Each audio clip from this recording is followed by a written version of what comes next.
We are doing a live fight prediction for what it's worth. Um, my channel is a workout channel, but it's also a boxing channel. And some fights come sometimes grab my attention, others don't. I think this one is a somewhat big fight for the casual boxing fans out there. And I said to myself, well, why not give a fight prediction for a fight like this, which holds no significance whatsoever? And it's a pay-per-view fight. This is a pay-per-view fight, ladies and gentlemen. Can y'all believe that? Can y'all believe that someone like Ryan Garcia is a pay-per-view fight? You know, Ryan Garcia has been going around bragging about how much money he's made in boxing. And I don't know if he's exaggerating. I don't follow these boxers in their pockets. So, yeah, I don't care. The only thing I care about is the boxing part of it. But I will entertain this one. Ryan Garcia is bragging about making over $50 million in his whole boxing career. And I want everyone to understand, and all you boxers out there need to understand, today's boxing has nothing to do with talent. Nothing at all. Today's boxing is all about popularity, likes, and it's about promotional companies and all these networks. It's all about them making money off of these boxers who they feel is the most popular but not talented, right? Like in the 80s, Mike Tyson brought a lot of revenue to venues and to the networks and these promotional companies because he was popular inside the ring. That's the difference. Okay? Manny Pacquiao, popular because of what he does inside the ring. Sugar Ray Leonard, what he does inside the ring. Evander Holyfield, like so many, Cesar Chavez, Oscar De La Hoya, you name it. These guys were, hey Bruce, salute Bruce. These guys were popular because of what they did inside of the ring. I mean, so many great fighters. Macho Camacho, Cesar Chavez, Sugar Ray Leonard, Tommy Hearns, Lennox Lewis, Prince Nazim. These guys were popular because of what they did inside the ring. And then you have someone like Ryan Garcia, who is popular because of Instagram videos, because Instagram has an algorithm to push a certain agenda. And this is where Ryan Garcia becomes more popular. He makes these videos, these highlight reels of him doing the speed, the mitts very fast. And it developed the algorithm of him getting more popular and popular to the point where he became a pay-per-view star without ever winning a world champion. I mean, you can't make this up. And if you guys out there are going to sit there and tell me that boxing isn't devolving, take a look at Ryan Garcia. Ryan Garcia is Jake Paul 2.0. The difference is Ryan Garcia is an actual professional. Now, I've seen a lot of videos. I've seen a lot of videos talking about this fight. And everyone's talking about Ryan Garcia's left hook, left hook, left hook. And they can't name anything else. And they talk about his speed, and they may talk about his size or whatever. But I don't see any channels, not too many, talking about the bad footwork, talking about telegraph punching. He's fast, but he throws telegraph punches. He doesn't know where his feet is under him. He doesn't throw much feints. His defense is horrible. He's throwing shots. He's throwing his left hook, and he got his right hand down, and he throws his right hand. He got his left hand down. He stands straight up. His chin is in the air. I mean, this guy is textbook. Do not do what this guy is doing. If I'm training a fighter and he got two guys to watch, and that's Devin Haney, and then there's Ryan Garcia. One of those guys is, I'm going to tell my fighter, I want you to watch this guy fight, and I want you to watch the things that he does. And I want you to watch how he sets up his punches through his jab, how he smothers his opponents, how he could fight tall, how he could use his reach, how his balance is intact. He's not squared up. He's a moving target. He's constantly moving. He's not stationary. I'm going to train my fighter to watch Devin Haney. Then I'm going to train my fighter to watch Ryan Garcia in what not to do. That's what I'm going to do. I'm going to say, I want you to watch this guy, and I don't want you to do what he's doing. Now, that's on a boxing level. But I can't tell if I'm training a fighters, I can't say, hey, at the same time, I can't say, hey, don't be like this guy. I want you to be like, let's say, Terrence Crawford, or I want you to be like, Anthony Joshua. I can't even say for you to be that way because Ryan Garcia is bringing in a lot of money, more money and making more money than actual talented fighters. Again, Ryan Garcia is Jake Paul 2.0. He is no different from Jake Paul. I'm sorry, but it's the truth. And I see people talking about Haney being chinny. I see people talking about Haney not having any punching power. But I haven't seen anyone. Have you guys seen Haney quit? Have you guys seen Haney deal with adversity and quit? Now, I'm on record saying that Ryan Garcia didn't quit. Now, I will admit that.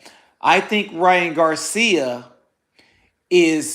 got caught with a body shot and couldn't recover. And I see other people saying he quit.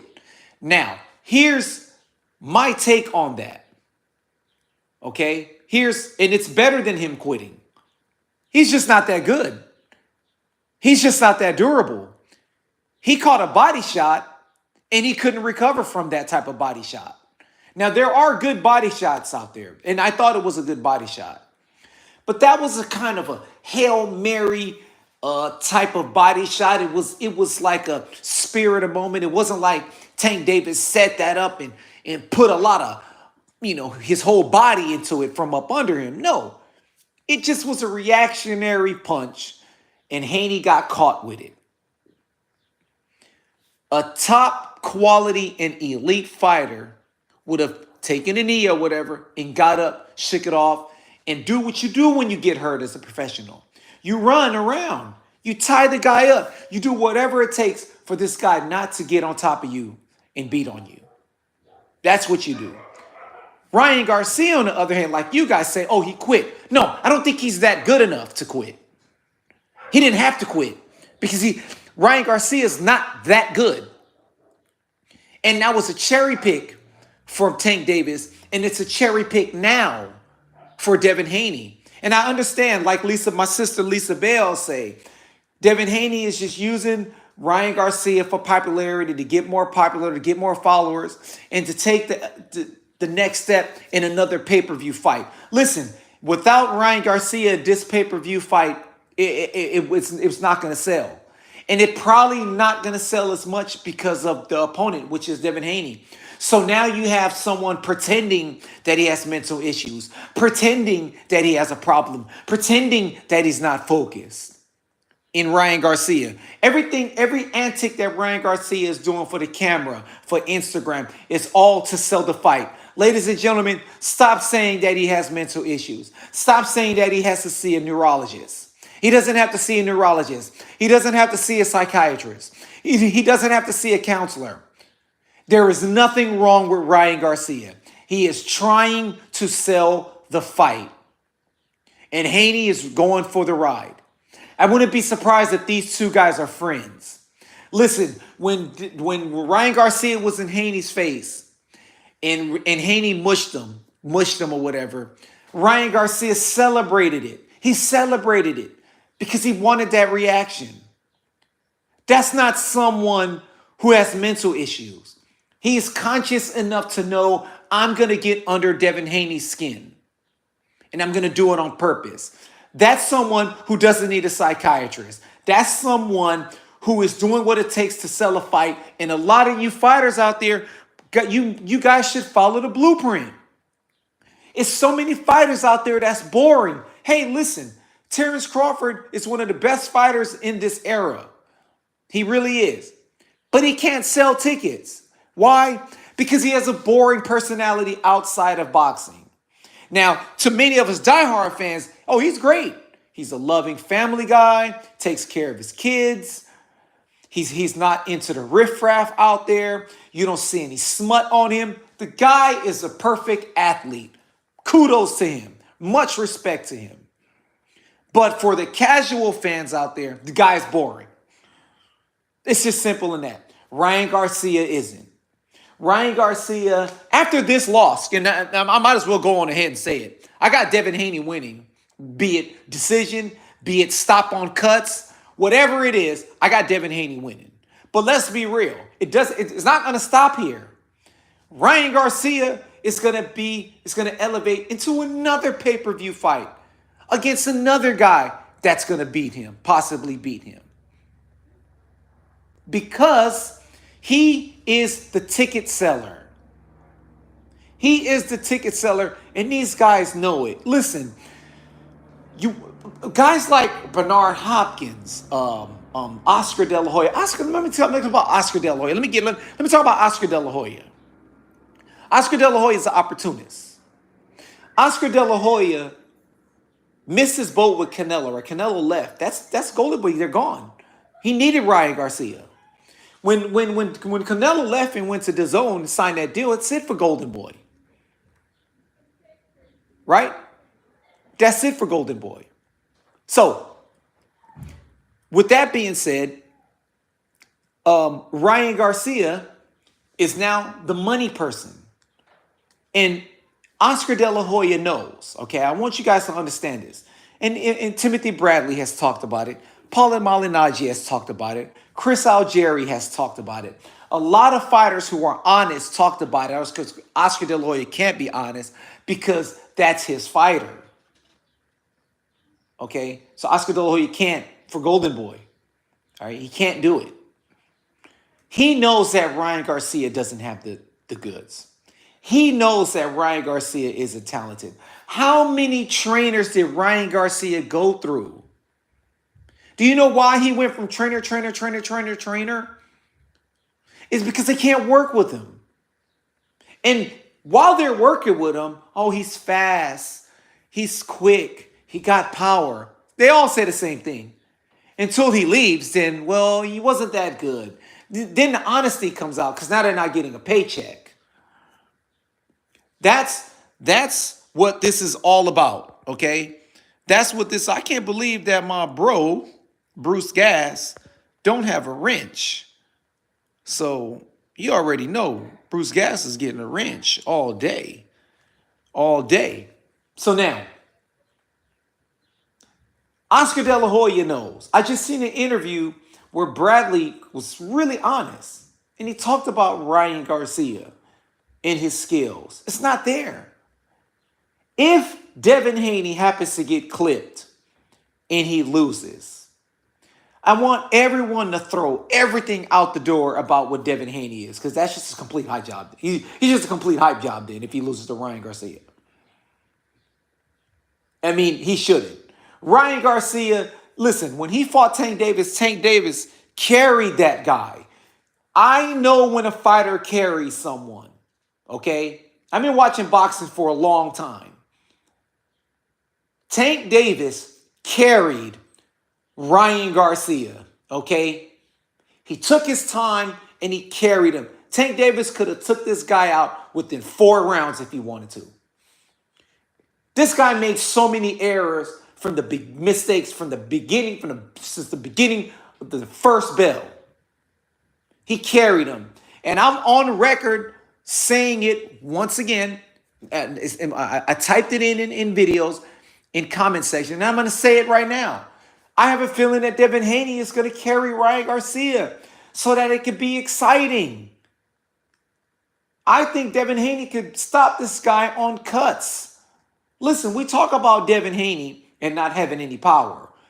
When the guy is coming in there at 165 pounds on fight night, he's going to have some pop in that punch. And I know Devin Haney, Devin Haney is the big puncher.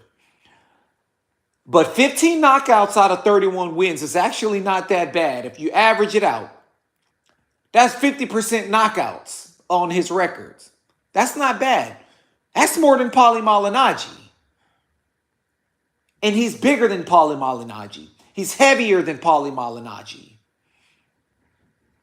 Okay? I personally think Paulie Malignaggi is the better fighter, but that's another topic. Anyway, he's bigger than Devin Haney is bigger than this guy. So there's going to be some power in them shots. He put Prograis on his butt. Prograis wasn't fighting like, I know Prograis is past his prime, little aged up, but Prograis wasn't the aggressive fighter that he usually is. And it's because at 140, Haney might be just a little bit stronger than he was at 135. So my prediction for this fight is this. Devin Haney is going to win.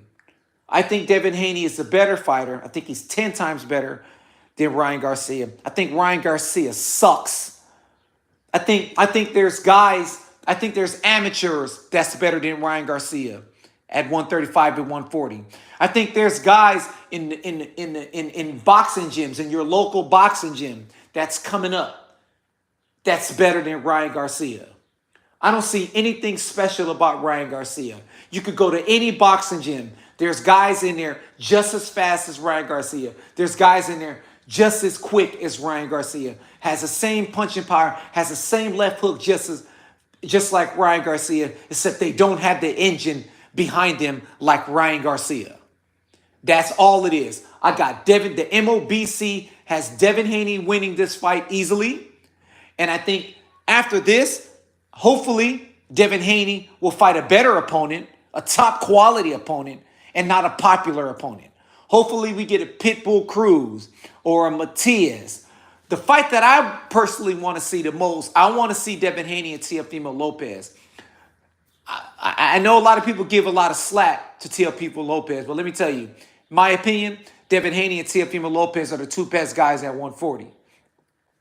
Then you have Matias. I think Hitchens, he's okay. I thought he lost his last fight. I thought the other guy's game. I like to see the guy who Hitchens fight Pitbull. That'd be a good fight. And then you got the old man at 140. He's a good fighter. I'd like to see him and Matias fight. So the 140-pound division is kind of heating up. But in my opinion, the two top guys is Teo and Devin Haney.